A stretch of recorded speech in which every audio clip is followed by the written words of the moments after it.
प्रिय मित्रों, जय श्री कृष्ण। मैं हूं आचार्य डॉक्टर विष्णु कुमार मिश्रा, आपका बहुत बहुत स्वागत करता हूं।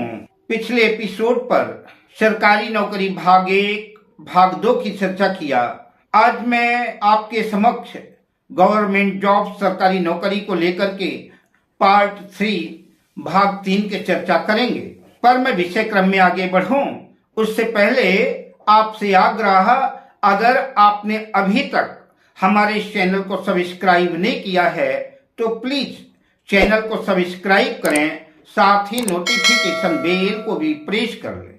अगर आप अपनी या अपनों की जन्म कुंडली का बृहद प्रेडिक्शन कराना चाहते हैं, विश्लेषण कराना चाहते हैं, किसी भी किस्म का हमसे ज्योतिषी परामर्श प्राप्त करना चाहते हैं, अथवा उत्तम क्वालिटी के रियल राशि रत्न आदि प्राप्त करना चाहते हैं, तो आप स्क्रीन पर फ्लैश हो रहे नंबरों पर हमसे संपर्क कर सकते हैं।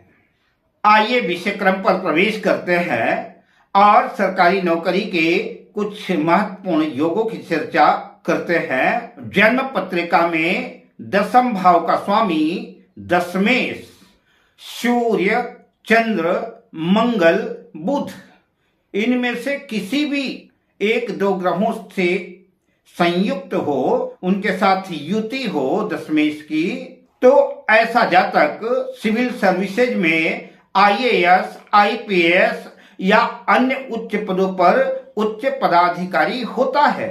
ऐसे जातकों के पास राजसी ठाट बाट सब कुछ रहता है। ऐसे जातक अत्यंत प्रतिभाशाली, भाग्यशाली होते हैं।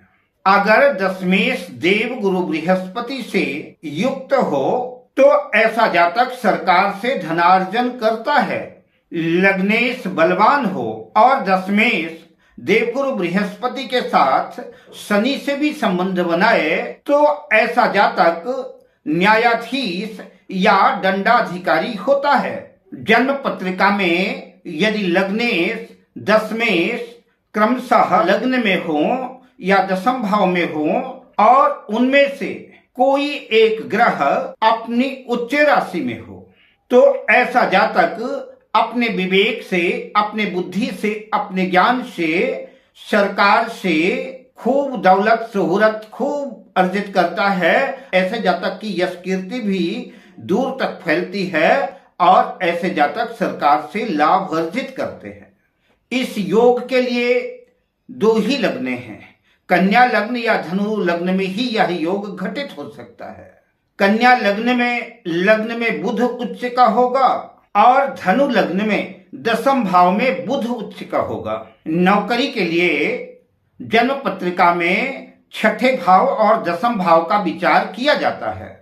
तो अगर जन्म पत्रिका में खष्ठेश और दशमेश का राशि परिवर्तन होता है, दशम भाव का स्वामी षष्ठम भाव में और षष्ठम भाव का स्वामी दशम भाव में स्थित होता है, तो नौकरी की प्रबल संभावना बनती है। या फिर दशमेश और खष्ठेश की युति हो, दशम भाव पर हो, षष्ठम भाव में हो, लग्न में हो या कि केंद्र त्रिकोण में कहीं भी हो, तो ऐसे व्यक्ति के नौकरी के योग बनते हैं। कदाचित दशमेश और खष्ठेश के साथ लग्नेश भी इन्वॉल्वमेंट हो जाए, योग और ज्यादा पक्का हो जाएगा। ऐसा जातक जो है अपने मेहनत से, अपने पराक्रम से, अपनी बुद्धि से, अपने विवेक से उच्च पदों पर आसीन होता है और ऐसा व्यक्ति सरकारी नौकरी पर रह करके दौलत शोहरत सब कुछ अर्जित करता है। दशम भाव पर सूर्य और मंगल दिग्बली होते हैं,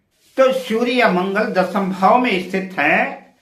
षष्ठम भाव मजबूत है, बलवान है और दशम भाव का भी छठा भाव और दशम भाव अगर शुभ प्रभाव में है, मजबूत है, बलवान है, तो निश्चित रूप से ऐसे जातकों के सरकारी नौकरी के योग बनेंगे। ऐसा जातक सरकारी नौकरी करता है।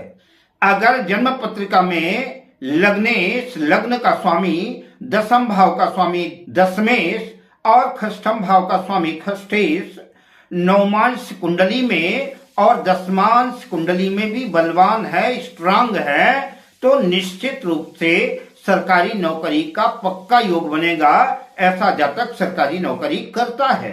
अगर नवमांश और दशमांश कुंडली में भी लग्नेश दशमेश अपनी स्वराशि उच्च राशि में है तो ऐसे जातक को बहुत कम उम्र में ही और ज्यादा अधिक मेहनत भी नहीं करनी पड़ेगी, अति शीघ्र जो है बेहतर नौकरी मिलती है और कार्य क्षेत्र में भी ज्यादा कठिनाइयों का मुश्किलों का सामना नहीं करना पड़ता।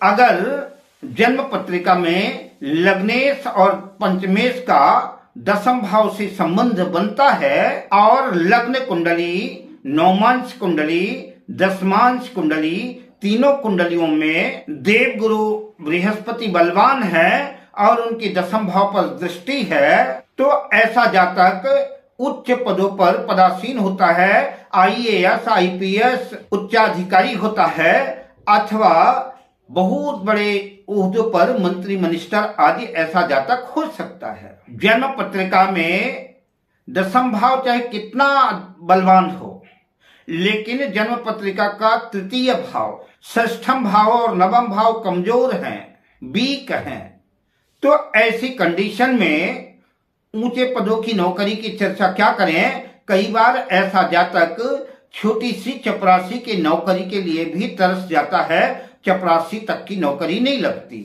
अतः दशम भाव का जो भाग्य भाव है वो छठा भाव है, तो दशम भाव का भाग्य भाव, छठा भाव मजबूत हो, छठा भाव नौकरी का भी भाव है और तृतीय भाव दशम भाव के शत्रु जो है, दशम भाव के शत्रु का भाव, तो तृतीय भाव जब बलवान होगा तो ऐसे जातक को अपने शत्रुओं से मुकाबला करने में ऐसा जातक सक्षम होगा और उसको नौकरी लगेगी ही। और भाग्य नवम भाव की तो बात ही क्या करें, नवम भाव भाग्य का भाव है, तो भाग्य अगर साथ देता है तो इससे बढ़िया उत्तम बात क्या हो सकती है।